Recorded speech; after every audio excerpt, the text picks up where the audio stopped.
আম আমার মনে হয় আমাদের মাঝে, মাঝে হচ্ছে কবরে ঘুরতে আসা উচিত। কারণ আপনি দেখবেন যে হচ্ছে আপনি যখন কবরে ঘুরতে আসবেন, আপনি যখন এই মানুষগুলোর নেম প্লেট পড়বেন, তখন আপনি হয়তোবা বুঝবেন যে একসময় হয়তোবা এই মানুষগুলোর মানে কথায় পুরো কোনো একটা জায়গা কেঁপে যেত। সো ওই মানুষগুলোই হচ্ছে, ধরুন আজকে তাদের কোনো শক্তি নেই, উঠে দাঁড়ানোর শক্তি নেই। বাট একসময় কিন্তু তাদের কথায় শুনলেই মানুষ হয়তোবা ভয় পেয়ে যেত।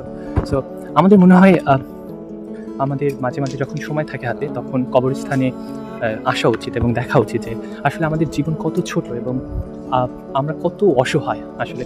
আমরা হয়তোবা অনেক পৃথিবীতে অনেক মহৎ কাজ করতে পারি, তবে আমাদের জীবনটা আসলে অনেক ছোট।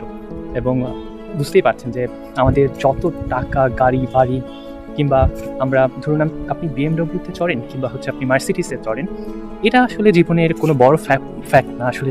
আপনার দিন শেষে হচ্ছে এরকম ছোট্ট একটা জায়গায় হয়তোবা আমরা হয়তোবা তাদের কবরগুলো দেখতে পাচ্ছি, কিংবা আমরা জানি না আসলে আমাদের কবরগুলো কোথায় হবে, কিংবা আমাদের আমাদের আসলেও কবর হবে কিনা, আমাদের মানে নাকি আমাদের দেহ কোনো পশু প্রাণী খেয়ে ফেলবে, এটাও আমরা জানি না আসলে। আমরা কত অসহায় আসলে। তো আমার কাছে মনে হয় আমাদের বেশি অহংকারী হওয়ার কোনো কিছুই আসলে নেই পৃথিবীতে।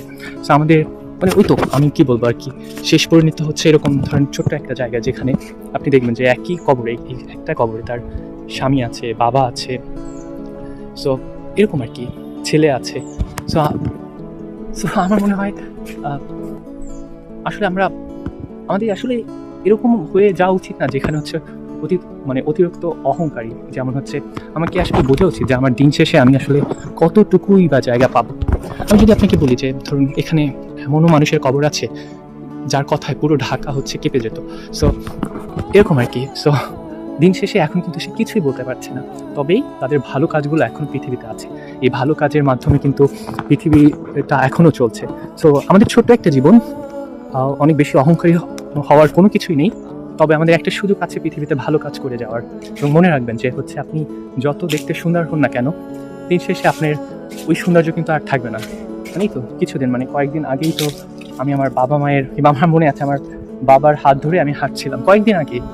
আমি কয়েকদিন পর হয়তো বা মানে আমি যে এখানে ছিলাম, আমি যে এখানে দাঁড়িয়ে কথা বলছিলাম, এই কথাটাও কেউ মনে রাখবে না। সো আমার মনে হয় আমাদের এটা ভালো করে বোঝা উচিত যে আমাদের আমাদের মূলত ডেস্টিনেশন কোথায় এবং আমাদের ছোট্ট জীবন আসলে।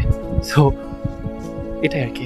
সো আপনি যখন কবরস্থানে আসবেন, আমি আসলে বলে বোঝাতে পারবো না, যখন আপনি কবরস্থানে ঘুরবেন তখনই বুঝতে পারবেন আসলে। আমার মনে হয় প্রত্যেকটা মানুষের মাঝে মাঝে কবরস্থানে আসা উচিত, ঘোরা উচিত এবং দেখা উচিত, যে উপলব্ধি করা উচিত যে আমরা আসলে কিছুই না। আমরা বলতে পারেন এরকম একটা ছোট্ট জায়গার এরকম কিছু গাছ থাকবে, আমার জীবনটা আসলে এতটুকুই মানে। এবং উনি হয়তো বা এখানে আছেন, বাট আমরা হয়তো বা এরকম আমাদের জায়গাও হবে কিনা কবরের, এতটুকু জানি না আসলে। আমরা ওনার কবর দেখতে পাচ্ছি, বাট আমাদের কবর কেউ দেখতে পারবে কিনা এতটুকু বলতে পারি না। সো আমাদের খুব বেশি অহংকারের কিছুই নেই। আমাদের জীবনটা আসলে কেমন, আমাদের জীবনটা আসলে এরকম ফুলের মতো। সো আপনি যত ভালো কাজ করবেন, আপনার জীবনের ফুল তত দেখতে সুন্দর হবে। তো এটাই জীবন আসলে। আল্লাহ হাফেজ সবাইকে।